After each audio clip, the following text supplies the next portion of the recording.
अगर आपको equity market और स्टॉक्स में थोड़ा सा भी इंटरेस्ट है तो आपने ज़ीरोधा का नाम तो ज़रूर सुने होंगे। पूरे वर्ल्ड में 2008 एंड 9 की recession each and every country के लिए एक ब्लैक फेस था। दिन साल 2010 15 अगस्त के दिन नितिन कामत एंड निखिल कामत, दो ब्रदर्स ने मिलकर ज़ीरोधा ऑनलाइन ब्रोकरेज प्लेटफॉर्म वाली आइडिया को सिर्फ 10 लाख की एक स्मॉल बजट के साथ मार्केट में लॉन्च किया।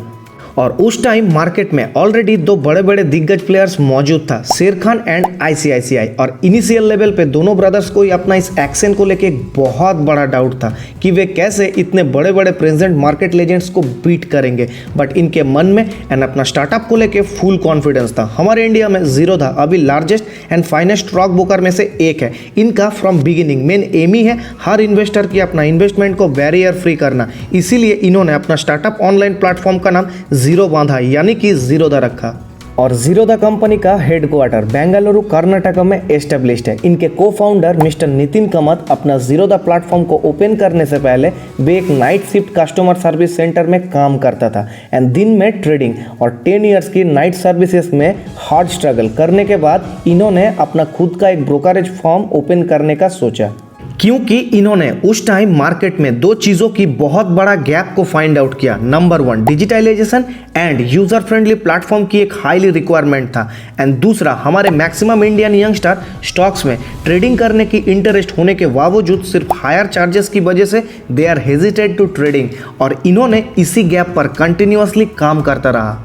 तो अब हम लोग इस चैप्टर में ब्रीफली डिस्कस करेंगे कि ज़ीरोधा इतना लेस टाइम पे इतना सक्सेसफुल कैसे बन गया एंड उनका मार्केटिंग स्ट्रेटेजी क्या था।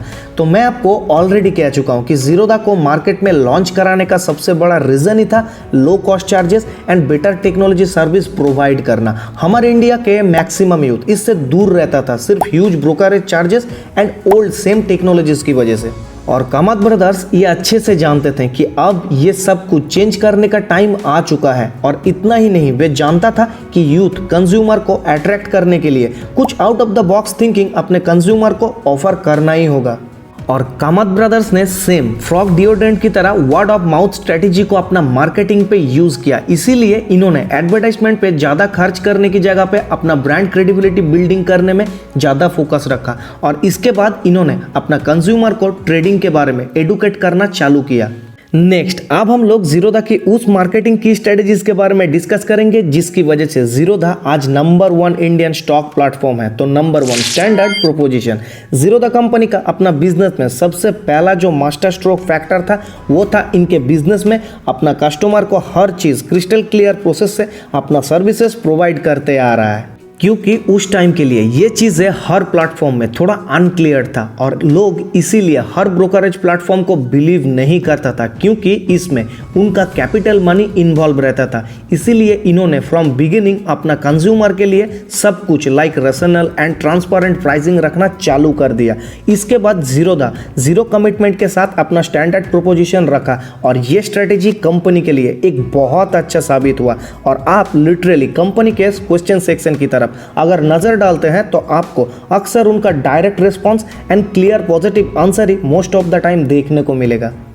Number 2 concentrate on a new account opening. Kamat brothers की फास्ट सक्सेस का पीछे जो दूसरा सबसे बड़ा रीजन था वो है मैक्सिमम कंज्यूमर को अपने प्लेटफॉर्म की तरफ अट्रैक्ट कराना। इन्होंने कोई भी बड़ा डीलर एंड मैनेजर के साथ रिलेशनशिप नहीं की थी। इन्होंने अपना फोकस सिर्फ हर फ्रेश बिगिनर यूथ कंज्यूमर के ऊपर रखा था। और आज इसीलिए ज़ीरोधा के पास टोटल 6.3 मिलियन से भी ज़्यादा एक्टिव क्लाइंट इनके पास अभी अवेलेबल है। Number 3 referral programmes and business affiliates. तो as per my point of view ये स्ट्रेटेजीज की वजह से आज Zerodha app maximum percentage of people की मोबाइल में देखा जाता है।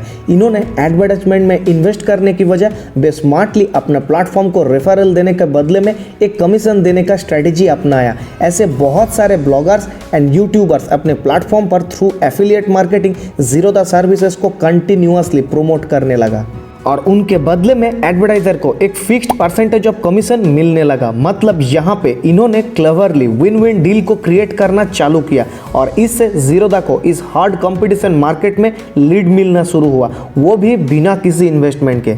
Number 4, innovation and technologies. Kamat brothers from beginning ये अच्छे से समझ लिया था कि प्लेटफॉर्म की ग्रोथ एंड अपना कंज्यूमर की इंटरेस्ट को कंटिन्यू कैरी करने के लिए अपने प्लेटफॉर्म में न्यू टेक्नोलॉजीज प्रोवाइड करना ही होगा। इसीलिए बेकाइट, पीआई और भी बहुत सारे न्यू एप्लीकेशन कंटिन्यूअसली लॉन्च करता रहा। जीरो दा इनिशियल लेवल पे एक मिनिमल फीचर्स के साथ लॉन्च किया गया था, बट बाद में इन्होंने API integration, third party application and और भी बहुत कुछ ऐड करता गया, जिसकी वजह से इनका सारे कंज्यूमर इंक्लूडिंग मी जीरो दा पे अपना इंटरेस्ट कभी भी लूज नहीं किया।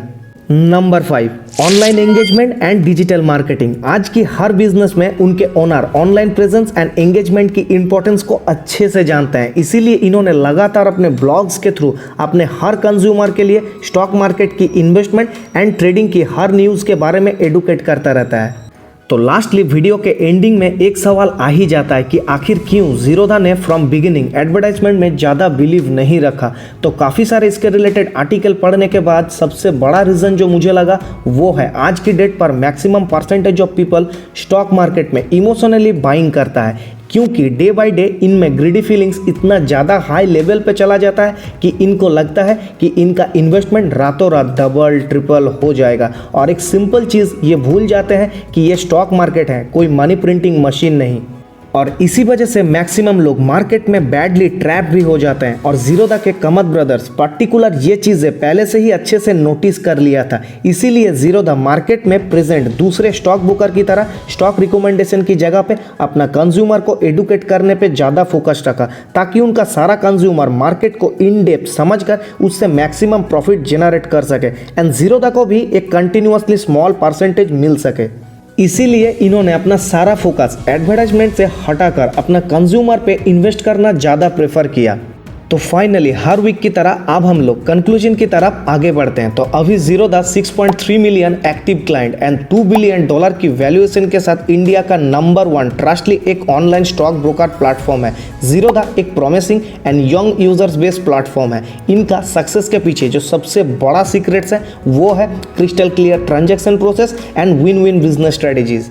एंड कामत ब्रदर्स कुछ दिन पहले एक इंटरव्यू में ये कहा कि इन्होंने आने वाले कुछ महीनों में अपने प्लेटफॉर्म को और भी फ्रेंडली बनाने वाले हैं। और सिर्फ यही नहीं, ये भी सुनने को मिल रहा है कि बहुत जल्द जीरो दा एडवाइजरी सेक्टर में भी एंटर करने वाले हैं। और ये कितना ज़्यादा इफेक्टिव बनने वाला है वो हमें फ्यूचर में ही देखने को मिलेगा। तो गाइस आज बस यहीं पे वीडियो को ख़त्म करेंगे। अगर आपको ये वीडियो थोड़ा सा भी इन्फॉर्मेटिव लगे तो प्लीज़ वीडियो को लाइक, कमेंट एंड चैनल को सब्सक्राइब करने मत भूलना, क्योंकि आपकी एक लाइक एंड कमेंट से मुझे बहुत ज़्यादा मोटिवेशन मिलता है। तो गाइस मिलते हैं फिर से ट्यूसडे एक और न्यू इंटरेस्टिंग वीडियो के साथ। तब तक के लिए बाय बाय।